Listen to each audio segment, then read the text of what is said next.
sell your property, the assessment goes on to the new owner, takes the repayment obligation, and continues to pay through their property tax bill. This bill, Senate Bill X826, is designed to accelerate the use of one of the most promising new financing mechanisms for property improvement. It's called PACE, and PACE stands for Property Assessed Clean Energy. SB X826 will lower the cost of financings and enhance the receptivity of the PACE bonds from the investors and the attractiveness of the PACE improvements to the home and business owners by creating a state program to standardize the programs and lower financing costs.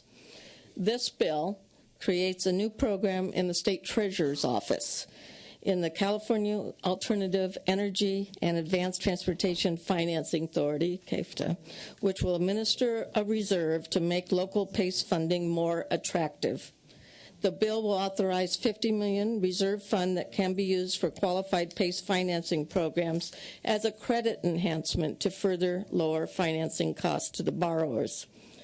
Funding for the program comes from the CEC's, that's the California Energy Commission's Renewable Resource Trust Fund. We've been working with the CEC and believe that this is both an appropriate source, and using these funds will not have impacts on other state energy programs.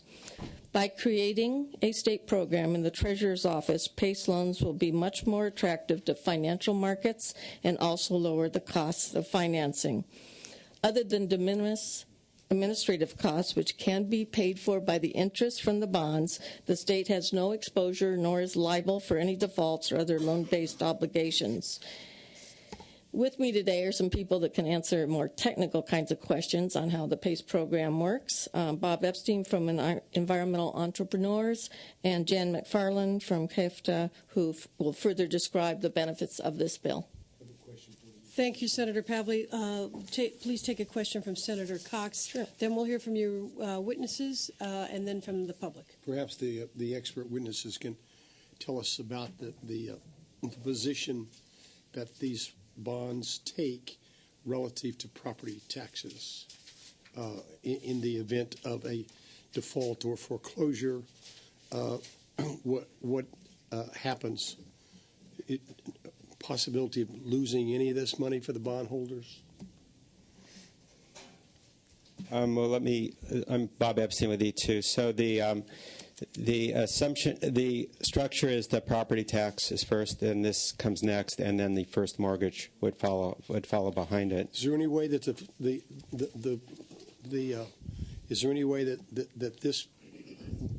bonds are in fact eliminated or discharged, other than by repayment? Not that I'm aware of, no. Is there anybody in the audience who knows? Can you come up, ma'am? And we're going to need either you can stand right there and speak into that mic. Yeah. So Mr. Epstein can take a seat. I'm Jan. If you just step down here, there, and you can pull the mic around. Great. My name's Jan McFarland. I'm the executive director of the California Alternative Energy and Advanced Transportation Authority, CAFTA. Your question was what happens to the bond if it I want to know what happened in the day. We are in a period of default. Right. We are in a period of an economic recession.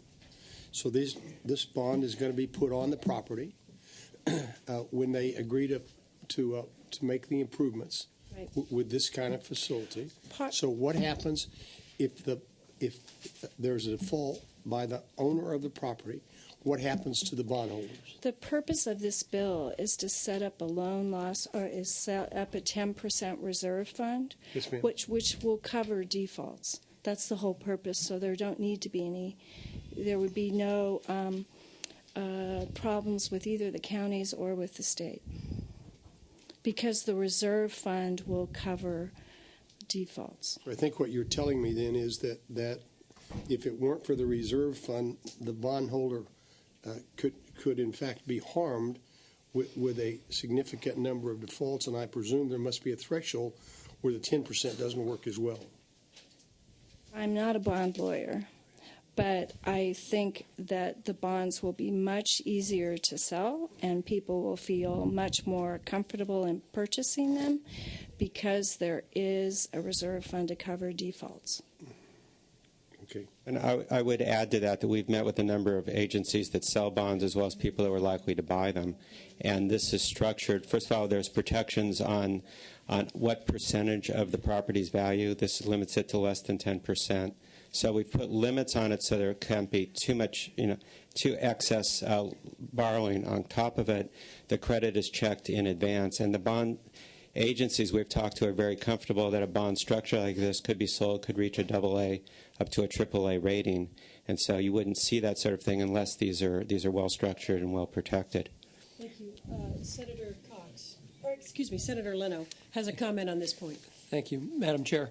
I think Senator Cox asks a reasonable question, but I think given that PACE programs are already up and running, San Francisco, San Diego, Berkeley, why don't we look at what the foreclosure rate is currently? In the worst of worst times, are we having a problem? Not that we're aware of, and not that we're aware of, when we've communicated with all those entities in multiple meetings and conference calls, as well as Sonoma County. So we've been through some of the worst Yes, foreclosures right. in history, and there hasn't been a point. problem. Yeah. And Madam Chair, that would be acceptable to me. I just want everybody on this dais to recognize if there's a possibility that the bondholder could lose money here because the bondholder's put in a secondary position, at least the bondholder ought to know that. And this Senate delegation here ought to know that. Understood, Senator Cox. Second only to the property tax. Certainly, I think there'd be. I heard that. Yeah. I heard that. It'd be more difficult to try to pass it if it were in front of the property tax. But I think we're in the middle of testimony. Any other comments from the members?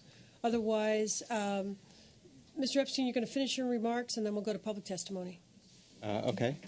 Is there anything else? Get started. Oh, you haven't? I haven't started, but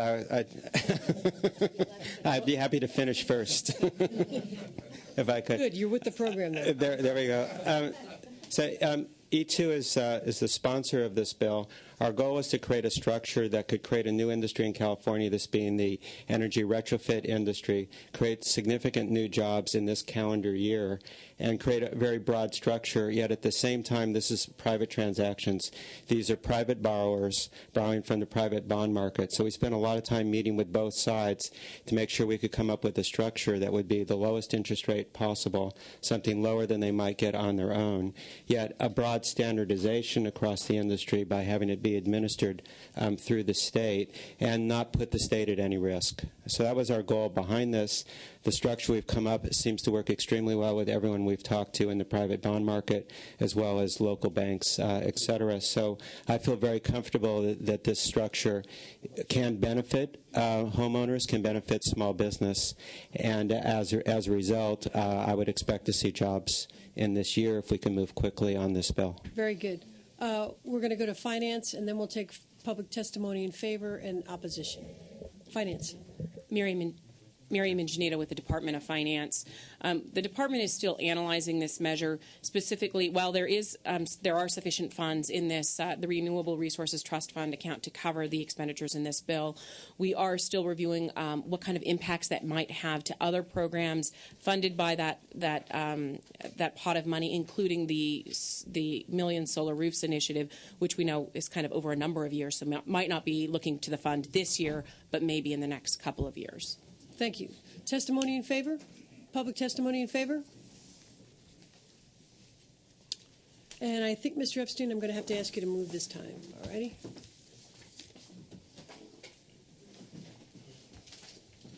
Madam Chair and members, Don Gilbert representing SFPUC.